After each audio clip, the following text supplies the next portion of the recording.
All right, I promised to get this out yesterday, or at least I said I was going to, but I didn't. It was downtime yesterday evening after the outside chores, and I came inside, got comfortable, and said, piss on it. So, anyways, so these are the homemade sourdough crackers. And Emily takes, so she makes homemade sourdough, as you can see. This is the discard from each day that she feeds her sourdough, active sourdough starter. She removes a certain amount from the active culture and puts it in this jar, and then puts more of the regular flour in this, a little bit more water to feed it and keep the sourdough starter going.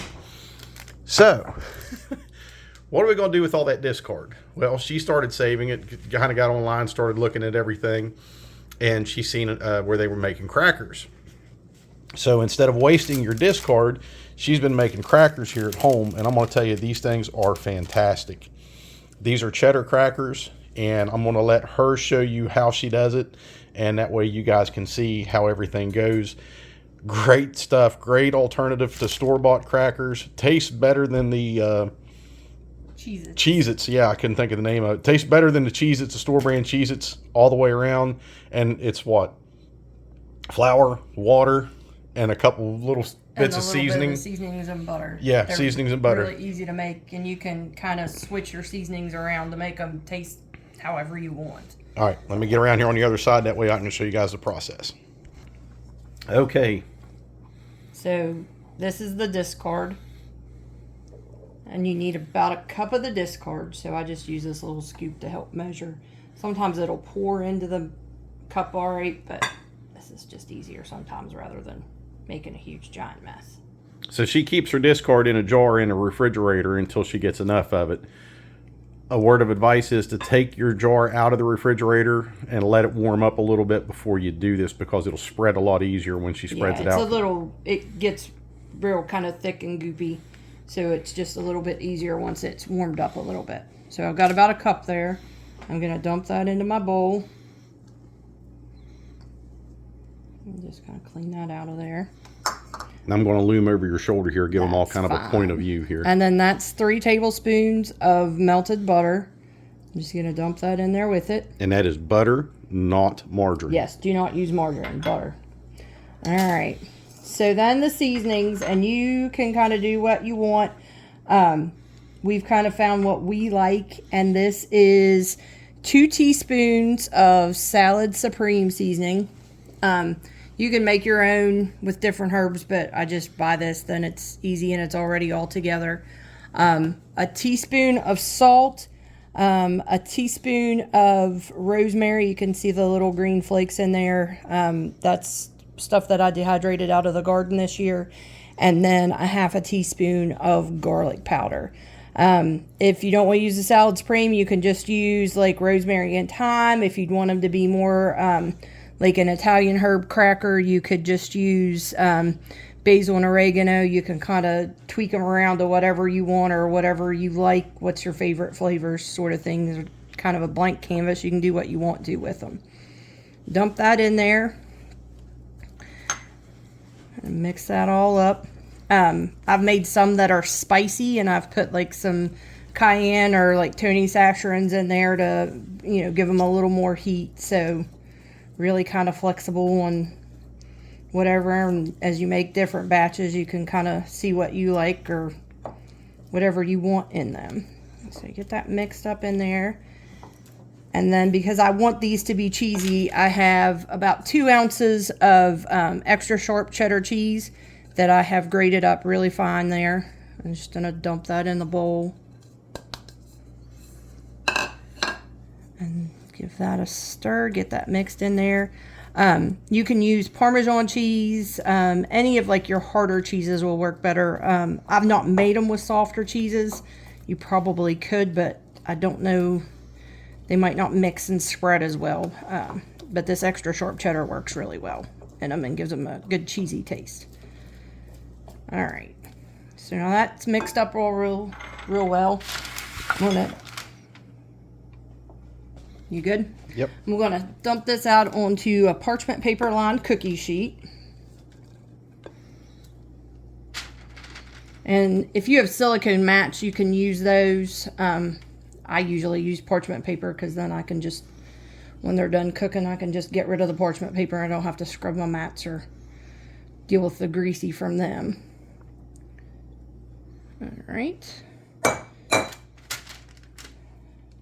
And then an offset spatula works the best for spreading these out. And while you're getting them all spread out, make sure you have your oven preheated to 325 because that's what you're going to bake these at. And then just using the offset spatula, you just kind of spread this out until it's a nice thin layer across the whole cookie sheet. And it's a little bit of a back and forth to get it to spread how you want it.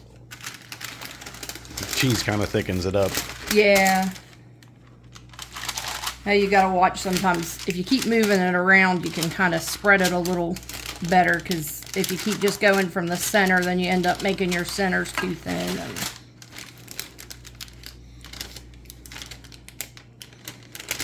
But the idea is to get it all out into like a thin layer.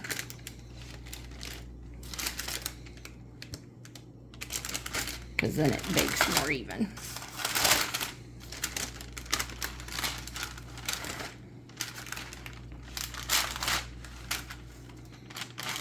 And like Mike said earlier, it does spread better if your sourdough discard is a little more closer to room temperature. If it's just right out of the refrigerator, it's a little thicker and it does not spread quite as easily.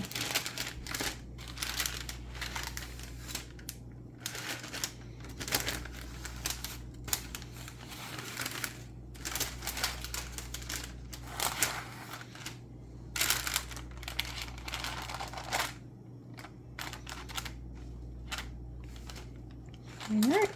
So 40 minutes total at 325. About that.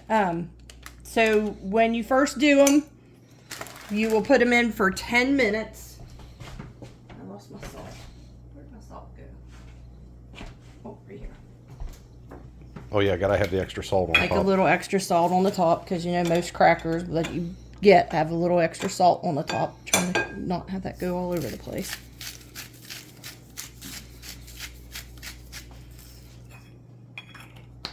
Alright, so these will go in the oven at 325 for 10 minutes. At the 10-minute mark, you can bring them out and score them. How this batch, I just take a butter knife and run them down and across so you make like little cracker pieces out of them.